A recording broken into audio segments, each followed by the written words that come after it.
তামান্নার মাঝে নিশাদের জন্য প্রেম ভাবটা আসেনি, কিন্তু একটা মেয়ে যখন দেখে তার পেছনে কোনো ছেলে উন্মাদ হয়ে ঘুরছে, তখন মেয়েটার মাঝেও ধীরে ধীরে আলাদা একটা ভালো লাগা কাজ করে।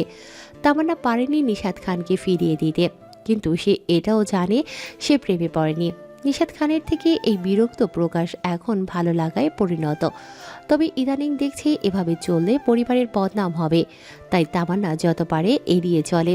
আজকে লুকিয়ে শেষ দেখা করতে চায়, তাও কিনা সকাল 8টার সময়, কারণ নিশাদ জানিয়েছে সে সারা রাত ঘুমোয়নি, এখনও ঘুম আসে না, শরীরটা ক্লান্ত লাগছে। এর কারণে তামান্নার সাথে বাইরে সকালের নাস্তা করে একটু ঘুরতে চাই। তামান্না রাজি হলো। এখন যদি চিত্রার ছাত্রীকে সে পড়াতে যায়, নিশাদ না খেয়ে থাকবে। তামান্নার এই বড় বড় চাহনি দেখে লিটন সওদাগর বলেন, পারবে না এই কয়েকদিন পড়াতে? আগ বাড়িয়ে জাহানারা বলে, কেন পারবে না? আমার মেয়েটা খুব ভালো পড়াতে পারে। যা মা, আজকে একটু পড়িয়ে আয়। তামান্নার সঙ্গে সঙ্গে বলে, আজকে তো আমার কিছু প্র্যাকটিক্যালের লাস্টে, যেগুলো আমি কমপ্লিট করিনি। দ্রুত কলেজ যেতে হবে, অন্যদের দেখে দ্রুত লেখা শেষ করে জমা দিব। আমি কোনো পিচিকে পড়াতে পারবো না। তামান্নার কথা শুনে সবাই হতাশ হলেই সিঁড়ি দিয়ে জেহের নামতে নামতে বলে, তোমার প্রেজেন্টেশন আমি রেডি করে দেব, তুমি পড়াতে যাও। মেজো বাবার কথাটা রাখা প্রয়োজন। চিত্রার চোখ ছলছল করছে, সাথে তামান্নারও। দুবোনের আজ মনের মধ্যে বজ্রপাত ঘটতে শুরু করে। এদের দুজনেরই আজ দুরকম উদ্দেশ্যে বাধা পড়ে। তামান্না পেছনে ফিরে জেহেরের দিকে ফিরে বলে, আমার কাছে আমি নিজে করতে স্বাচ্ছন্দ্য বোধ করি ভাইজান। মনে মনে বলে, এই লোকটা তার নামের সাথে কাজে মিল রাখছে। আমার জীবনের সাহায্যের নাম করে জেহের হয়ে উঠেছে।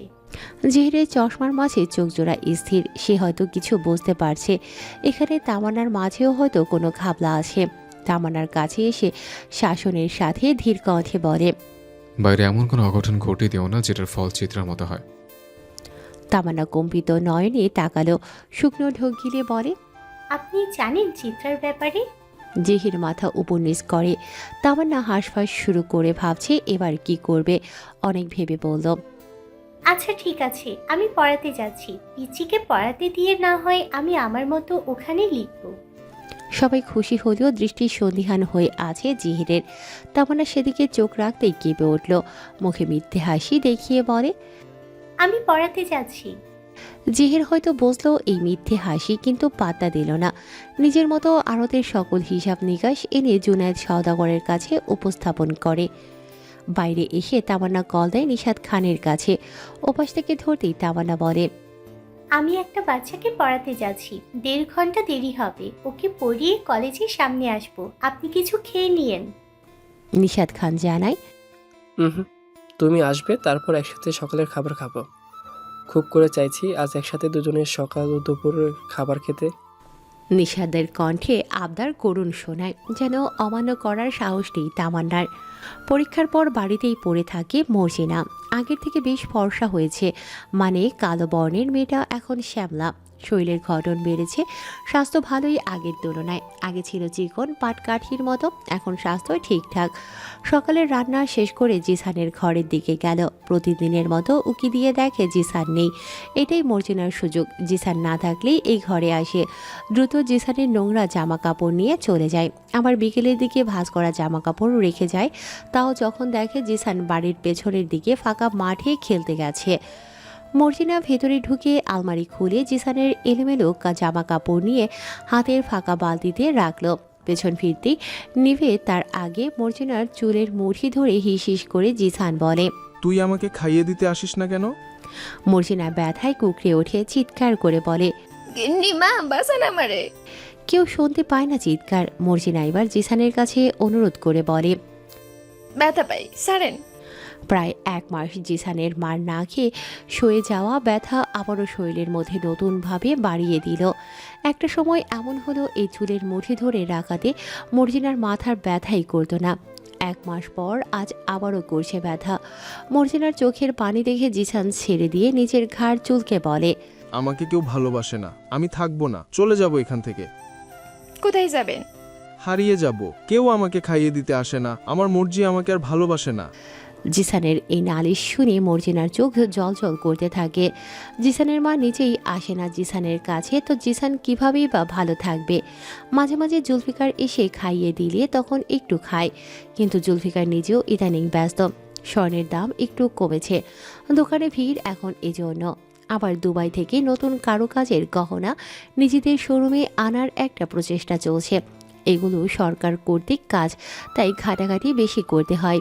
জিসানের মাঝে আরও অনেক কষ্ট প্রকাশ শুনতে পাওয়া গেল। জানালো, না, আমার মাথা ব্যথা করে কিন্তু কেউ টিপে দেয় না। আমার খুব ক্ষুধা পায় কিন্তু কেউই আগের মতো এসে খাইয়ে দেয় না। ক্ষুধা লেগে আমার পেট ব্যথা হয়ে বমিও এসেছে কয়েকবার। আপনি আমাকে মারেন বলেই তো আসি না। আমার কথা শুনলে মারবো না। জিসানের কথা শুনে মর্জিনা কি বলবে ভেবে পেল না। এ ছেলের কোনো কথা সে শোনেনি, বরং সব কাজ বলার আগেই করতে উঠে আসে। কিন্তু দেরি হলে জিসান ভেবে নেয় মর্জিনা তার কথা শোনেনি। খানিক বাদে জিসান আচমকা বলে, এই মর্জি, তোকে একটুও ভালো দেখাচ্ছে না। মর্জিনা মন খারাপ করে বলে, কেন? আমি তো আগের থেকে ফর্সা হয়েছি, কালো মুখটা এখন একটু হলদেটে লাগে। কাজল দিলে বোঝা যায় আমার চোখে কাজল দেওয়া। তোর মুখে কালো রং বেশি সুন্দর, তুই কালোই ছিলি ভালো। মানুষ ঠিকই বলে কালোই জগতের আলো। আমার মর্জি যখন কালো ছিল আমার সাথে সাথে থাকতো, এখন ফর্সা হয়ে আমাকে ভুলে গেল। বেঁধে বেঁধে আসে জিসানের কথা, কিন্তু বোঝে নেয় মর্জিনা। পাশের টেবিলে চোখ গেলে বলে, সেই 1 ঘন্টা আগে খাবার রেখে গেছি, এখনো খান নাই? জিসান না বুঝিয়ে দেয়। মর্জিনা বলে, খাওয়াই দেওয়া লাগবে? জিসান ইঙ্গিতে হ্যাঁ বুঝিয়ে দেয়। থালা হাতে নিয়ে রুটি ছিঁড়ে সবজি মিশিয়ে খাইয়ে দিচ্ছে জিসানকে। জিসান মুখে নিয়ে খেতে খেতে বলে, অনেক দিন পর মজা করে খাচ্ছি। আমার হাতে তো গন্ধ, কেউ নেই গোসল করিয়ে দেওয়ার জন্য। মর্জিনার চোখ ভিজে আসলেও মুখ ভেঙচি বলে, ডামরা ছেলেকে গোসল করানো লাগবে নাকি? বলি কি, আমি তো বড় হচ্ছি, আগে সেই ছোট্ট মর্জি নেই, আমারও তো বিয়ে করা লাগবে। এইভাবে আপনার মতো ডামরা বেটাকে গোসল করালে আমার ইজ্জত থাকবে? জিসান মাথা চুলকে বলে, বিয়ে করলে গোসল করানো যায় না? মর্জিনা চোখ বড় করে বলে, হাই হাই, এটাও জানেন না? জিসান না বোঝাতেই মর্জিনা বলে, বিয়ের পর মেয়েদের জন্য স্বামীই সব। স্বামী যেটা বলবে বউকে ওইটাই শুনতে হবে, স্বামীর কথার বাহিরে যাওয়া যাবে না। জিসান মাথা চুলকিয়ে ভেবে বলে, তাহলে আমাকে তো স্বামী বানাবি। মর্জিনার পিলে চমকালো। এই প্রতিবন্ধীর বউ হবে, এটা সম্ভব না। খাওয়ানো শেষ করে উঠে বালতি নিয়ে যেতে নিলে জিসান খপ করে হাত ধরে। মর্জিনা পেছন ফিরতে জিসান কান্নারত কণ্ঠে বলে, আমাকে বিয়ে কর মর্জি, তুই চলে গেলে আমাকে কেউ খাইয়ে দিবে না, আমার মাথা টিপে দিবে না, আমাকে গোসল করিয়ে দিবে না। আমার এই কয়েকদিনে খুব একা লেগেছে। তুই চলে গেলে আমি আরও একা হয়ে মারা যাব, আমার নিঃশ্বাস আটকে যাবে। জিসানের চোখ বেয়ে পানি। মর্জিনার হৃদয় কেঁপে ওঠে। এ ছেলেকে কষ্ট দিয়েছে অনেক, কিন্তু একজন প্রতিবন্ধীর সাথে তো সংসার হয় না। কর্ম না করলে সংসার চালাবে কি দিয়ে? মর্জিনা হাত ছাড়িয়ে পরিস্থিতি সামলাতেই মিথ্যা বলে, আচ্ছা, আপনাকেই বিয়ে করব আমি, বেশি চিন্তা করতে হবে না। আমি এখন এগুলো ধুইতে যাই। জিসান ছেড়ে দিল মর্জিনার হাত। মর্জিনা বুঝল না তার এই স্বীকারোক্তি জিসানের মাঝে গেঁথে গেছে। সে তো ছোট থেকেই মর্জিনাকে নিজের বউ বলে মানে। যখন এই কালো পিচ্ছি মেয়েটা লাল শাড়ি পরে তার মায়ের কাছে কান্না করে বলেছিল, আমাকে কেউ ভালোবাসে না, আমাকে কেউ বিয়ে করবে না, আমার সাথে কেউ মিশবে না। তখন জিসান মনে মনে বলে, আমারও কেউ নেই, আমাকেও কেউ ভালোবাসে না, আমার সাথেও কেউ মিশবে না, তাহলে আমি তোকেই বিয়ে করব। যার কেউ নেই তার আমি আছি। সেই ভাবনা আজও জিসানের মাঝে কাজ করে। অন্যদিকে মর্জিনা চেষ্টায় আছে নিজেকে সুন্দরী বানানোর, যেন কোনো রাজপুত্র এসে তাকে নিয়ে যায়। দুপুরের কাজ শেষ করে জুলফিকার বাড়িতে আসলে ফালাক মুখটা ঘুরিয়ে রাখে। এখনও অভিমান করে আছে সে, এই লোকটার সাথে কথা বলবেই না। জুলফিকার নিজেও কোনো কথা না বলে ফালাকের পাশে বসে হাতে থাকা প্যাকেট ছিঁড়ে জয়তুনের তেল নিয়ে 2 হাতের তালুতে ঘষে তারপর ফালাকের হাতটা ধরে। ফালাক সরিয়ে নিতে চাইলে জুলফিকার শক্ত করে ধরে, হাতে তেল মালিশ করে দেয়। অতঃপর মুখটা নিজের দিকে ঘুরিয়ে সেখানেও তেল মালিশ করে দেয়। ফালাক 2 চোখ দিয়ে দেখলেও জুলফিকার হাস্যোজ্জ্বল মুখে তার বউকে কি সুন্দর করে তেল মালিশ করে দিচ্ছে। পা দুটো উঠিয়ে যেই তেল দিতে নেবে ফালাক দূরে সরে বলে, মাথা কি গেল নাকি? জুলফিকার ভেলকি হাসল। এই হাসির কারণ ফালাক রাতেই জানিয়েছে সে জুলফিকারের সাথে কথা বলবে না। জুলফিকার সকালবেলা কয়েকবার চেষ্টা করেছে কথা বলার, কিন্তু বলেনি। আজকে হারমোনিকা বাজেভাবে বাজালো। সবই ছিল ফালাককে জ্বালানোর জন্য। ফালাকের কানের কাছে এসে জোরে জোরে উল্টোপাল্টা ঠোঁটে স্পর্শ দিয়ে হারমোনিকা বাজাতে থাকে, যেটা শুনে কানে হাত চেপে এক কোণায় বসেছিল ফালাক, কিন্তু মুখে কোনো শব্দই করেনি। এখন একটু কথা বলল। ফালাক যখন এই ভেলকি হাসির কারণ বুঝত, সঙ্গে সঙ্গেই রাগ দেখিয়ে বলে, আমার সাথে আর কত ছলনা করবেন? তোর ঠিক যত দেখার ইচ্ছা থাকবে। এই দুপুরে এসেছেন কেন? বউ রাগ করে থাকলে স্বামীর কাজে মন বসে না। ফালাক আশ্চর্যের চাহনি দিয়ে বলে, বউয়ের প্রতি দরদ উতলে উঠছে যেন। 10টা না 5টা না, একটাই তো বউ আমার। তার প্রতি দরদ আসবে না তো কার প্রতি আসবে? একদম আমার সাথে নাটক করবেন না। একদম আমার সাথে গলা উঁচিয়ে কথা বলবি না। দুজনেই সমান তালে দুজনকে শাসিয়ে দিল। ফালাক জোরে এক নিঃশ্বাস নিয়ে জিজ্ঞাসা করে, কি করবেন তাহলে? এতক্ষণ যে যত্ন করেছি তার দ্বিগুণ যত্ন বাড়িয়ে তোর মাঝে জ্বালা পোড়া বাড়িয়ে দেব। বলেই দুষ্ট হাসি দিল। জুলফিকার আগেই লক্ষ্য করে যখন সে ফালাকের হাতে তেল মালিশ করে, তখন তার হাতে কাটা দিয়ে ওঠে। স্বামীর এই ছোঁয়ায় কিছু চাওয়া পাওয়া কাজ করে, কিন্তু এখন সে পোয়াতি। ফালাক লাজুক মুখে থুতনি নিচু করতে জুলফিকার আরেকটু এগিয়ে এসে ফালাকের ঘেমে থাকা নাকের ডগায় কপালটা এগিয়ে মিলিয়ে দিল। ঠোঁটটা কানের দিকে নিয়ে বলে, আমার সামান্য যত্নের ছোঁয়া পেতেই তোর গায়ে কাঁটা দিচ্ছে। ভেবে দেখ, আরো বেশি আধুরে ছোঁয়া দিলে তোর কি হবে? ফালাক কেঁপে উঠল। নিঃশ্বাসের গরম ভাব গলার কাছে বিড়বিড় করে বলে, মেরে ফেলতে চান আমাকে? জুলফিকারের ঠোঁটে হাসি হালকা আলিঙ্গন করে বলে, এটুকুতে কেউ মরে না। আমার মনে হয় মরণ হবেই। আমি আছি তো আধুরে ছোঁয়া কমিয়ে আবারও জাগিয়ে দেব। ফালাক দূরে সরে যেতেই জুলফিকার বিছানায় মাথা এলিয়ে উচ্চস্বরে হেসে দেয়। ফালাক ক্ষিপ্ত নয়নে চেয়ে বলে, শয়তান একটা, মানুষকে উস্কাতে পারে শুধু। আমি শুধু আমার মেহবুবাকে উস্কাতে জানি। আজ সবাই একত্র হয়ে চিত্রা ও তাহেরের বিয়ের তারিখ ঠিক করছে। সবাই বললে ভুল হবে, মাতবর বলতে লিটন সওদাগর ও জাহানারা সওদাগর। এরাই এদের সিদ্ধান্ত দিয়ে রাখছে আর সবাই সম্মতি দিচ্ছে। অবশেষে লিটন সওদাগর বলেন, তাহলে পরশু থেকেই কেনাকাটার আয়োজন শুরু হোক। ওদের বিয়েটা তাহলে এই বাড়িতে বড় আয়োজন করে হবে। ওরা যে মেহেদি তারপর গায়ে হলুদ করতে চাই, ওগুলো হয়েই বিয়ে 2 দিনের মধ্যে হয়ে যাক। জুনায়েদ সওদাগর দ্বিমত করেননি। সবাই চুপচাপ। মনের মধ্যে শুধু হাতুড়ি পেটানো হচ্ছে চিত্রার। সে মানতে পারছে না ভালোবাসার পুরুষ ব্যতীত অন্য কাউকে কবুল বলবে। কান্নারত চোখে দেখে চলেছে সবাইকে। কত কিছুই না মনে মনে সাজালো। জুলফিকার আর ফালাকের উপকার করেই তারা নিজেরাও বিয়ে করবে। জুলফিকারের হাতটা মাথায় রাখলে সব সম্ভব হতো। এখন কি করবে বেচারি তাই ভাবছে। এই কদিন ধরে কান্না করতে করতে মুখটা দেখতে বাজে দেখাচ্ছে। চোখ ফুলে উঠেছে। রাতের ঘুমটাও হয় না। ফালাক আর তামান্নার দৃষ্টি দয়ালুর ছিল। ওরা দুজনেই চিত্রার দুপাশে দাঁড়িয়ে। সবার আলোচনা শেষ হলে লিটন সওদাগর জেহেরের দিকে চেয়ে বললেন, যেহেতু জুলফিকার ব্যস্ত মানুষ, কালকে ঢাকায় যাবে, তুমি তো আড়তেই থাকবে। তুমি না হয় মেয়েটার বিয়ের দায়িত্ব নিলে।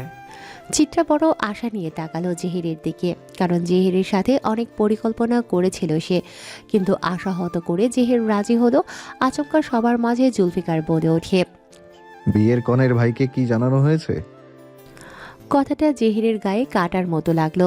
জুলফিকারের দিকে তাকিয়ে ক্ষিপ্ত মুখশ্রী বানায়, তবে বড়দের সামনে আজও সে ভদ্র সাজতে স্বাভাবিক কণ্ঠে বলে, গুরুজনদের সিদ্ধান্তে মহলের শেষ সিদ্ধান্ত।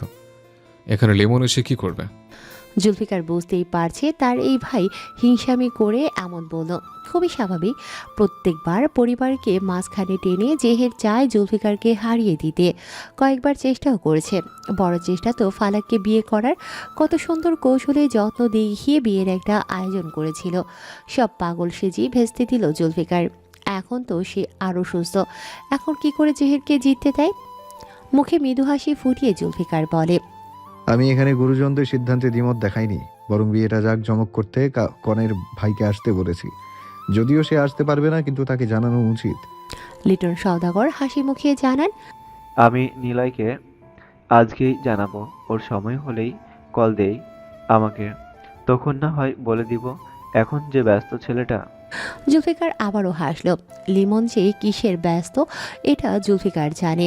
বেশি কথা না বাড়িয়ে জুলফিকার তার শোরুমের গহনার কথা উল্লেখ করে। গহনা যা কেনার তা আমাদের শোরুমে গেলেই হবে। বিয়েতে শাড়ি নাকি লেহেঙ্গা এগুলো মেয়েরা ঠিক করুক। তাহেরের জন্য তো ভাই আছেই। ফালাক রাগত দৃষ্টি দিল জুলফিকারের দিকে। কিভাবে পারে একটা মেয়ের ভালোবাসা এভাবে তার জীবন থেকে সরিয়ে দিতে? বড়লোক বলেই কি গরিবের ভালোবাসাকে তুচ্ছ করে দিল? ভাবতেই ঘৃণা বাড়ল ফালাকের। ঘৃণা ভরা দৃষ্টি দেখিয়ে উপরে চলে যায় সে। জুলফিকার দেখেও মৃদু হাসলো, তোয়াক্কা করল না। এগুলো তার কাছে যায় আসে না। ঘরে এসে বিছানায় বসেই হু হু করে কান্না জড়িয়ে দিল চিত্রা।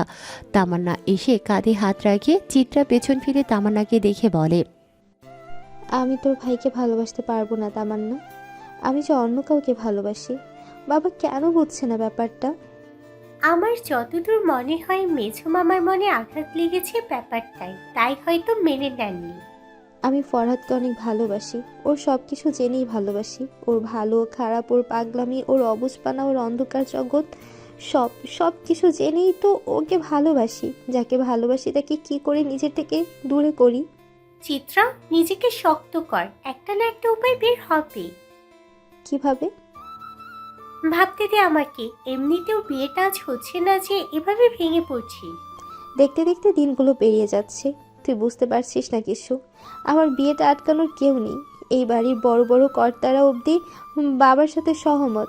আমি বাইরেও যেতে পারছি না। আমাকে সাহায্য করার কেউ নেই। চিত্রা কথাটুকু বলে হাঁটু গেড়ে বসে হাউমাউ করে কান্না জুড়ে দেয়। ফালাক ছুটে এসে চিত্রাকে নিজের মধ্যে আগলে নেয়।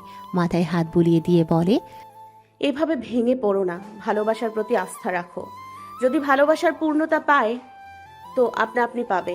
চিত্রা দুদিকে মাথা নাড়িয়ে বলে, তোমার আর জুলফিকার ভাইয়ের বিয়েটা না হয় উসিলা দিয়ে হয়েছে।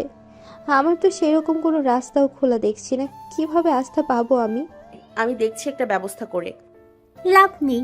এই পরিবারের গুরুজন একবার একটা সিদ্ধান্ত নিলে সেটা থেকে দ্বিমত রাখবেন না। সব এক গুয়ারে হয়েছে।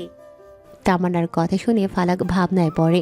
আসলেই এই পরিবারের পুরুষদের রাগ যেন অতিরিক্ত। এমনিতেই শান্ত থাকে, কিন্তু রাগলে বাড়িতে ভূমিকম্প। তামান্না বেরিয়ে গেল ঘর থেকে। ফালাক এখনো বসে আছে চিত্রার পাশে। চিত্রার উদ্দেশ্যে বলে, তোমার মোবাইল কোথায়? আব্বা নিয়ে নিয়েছে। ও, তুমি বিশ্রাম নাও। আমি দেখছি ফরহাদ ভাইয়ের সাথে কথা বলতে পারি কিনা। একটা না একটা উপায় ঠিক বের করব। চিত্রা মাথাটা উঁচিয়ে মায়াভরা দৃষ্টি রেখে জিজ্ঞাসা করে, যদি আমার ভালোবাসা পূর্ণতা না পায় তখন কি হবে? ফালাক থমকে গেল। নিজের অতীত মনে পড়ে। জুলফিকারকে যখন প্রথম ভালোবেসে ফেলে, ঠিক তখনই হুট করে জেহিরের সাথে বিয়ে ঠিক হয়। তখন এমন ঝড় তার মনেও এসেছিল। এগুলো কেউ বুঝতে চায় না। মেয়েদের মন বলে যে কেউ কিছু আছে মানতেই চায় না সমাজ। ফালাক বড় একটা নিঃশ্বাস নিয়ে বলে, নিজের ভাগ্য যেটা লিখে রাখবে চোখ বুঝে মেনে নিতে হবে। চিত্রার লেপ্টে থাকা মাথাটা ফালাকের কোল থেকে আলগা হয়ে আসলো, ঢলে পড়ে নিচে। চিত্রা থরথর করে কাঁপছে, হাত পা কাঁপিয়ে গোঙাতে শুরু করে। পাগলামি শুরু করেছে মেয়েটা। এভাবে কেন করছে বুঝতে পারল না ফালাক। ভয়ে চিৎকার দেয়। এদিক ওদিক থেকে সবাই দৌড়ে আসে। চৈতালি দ্রুত এসে মেয়েকে জড়িয়ে ধরে। চিত্রা কাঁপছে, শরীর অবশ হয়ে আসে আর ধীরে ধীরে মেঝেতে শক্ত হয়ে খিঁচে শুয়ে পড়ে। বাড়ির পুরুষ মানুষেরা একটু আগে চলে গেছে কাজে। এখন কি করবে মেয়েরা বুঝতে পারছে না। চৈতালি চিৎকার জুড়ে দেয়, ওরে আমার মেয়েটাকে কেউ বাঁচাও। ওর বিয়ে দেব না আমি। ওর যেটা ইচ্ছা ওটাই করবে। আমি কথা বলবো লিমনের বাবার সাথে। বড় আপা, আমার মেয়েকে বাঁচাও বড় আপা। চিত্রার দাঁত আটকে আছে শক্ত করে। চোখ দুটো বড় বড় হয়ে গেল, লাল হয়ে আছে চোখের সাদা অংশ। ধীরে ধীরে চোখ দিয়ে পানি পড়ছে। আশেপাশে সবাই ভয়ে দিশেহারা। চৈতালি শক্ত করে ধরেছে চিত্রার মাথা। নিজের বুকের মধ্যে শক্ত করে মেয়েকে রেখে দিল। জাহানারা এসে ফালাককে সরিয়ে দিয়ে বলে, পোয়াতি মানুষের এসবের কাছে থাকতে নেই। ফালাক বিরক্ত হয়ে জিজ্ঞাসা করে, কেন কেন ফুপু আম্মা? বাচ্চার ক্ষতি হয়, ছুত লাগে, বোঝো এগুলো? ফালাক মাথা নাড়িয়ে না বোঝালো। জাহানারা বলে, পোয়াতি মেয়েদের একটু বুঝে শুনে চলতে হয়। তোমার স্বামী যাওয়ার আগে বলে গেছে, কারো কোনো রোগ ধরা দিলে তোমাকে যেন তার থেকে দূরে রাখি। ফালাক ভ্রুকুসকে বলে। উনি সংকেত দিয়েছেন? হ্যাঁ। ফালাক কিছুক্ষণ থম হয়ে দাঁড়িয়ে অতপর ফোঁস করে। দ্রুত ডাক্তারের কাছে কল দেয় রুবাইদা। ডাক্তার এসে সব দেখিয়ে কোনো রোগ ধরতে পারল না, তাই বলেন, দেখুন ওনাকে শহরে নিয়ে গিয়ে কিছু টেস্ট করানো প্রয়োজন। চৈতালি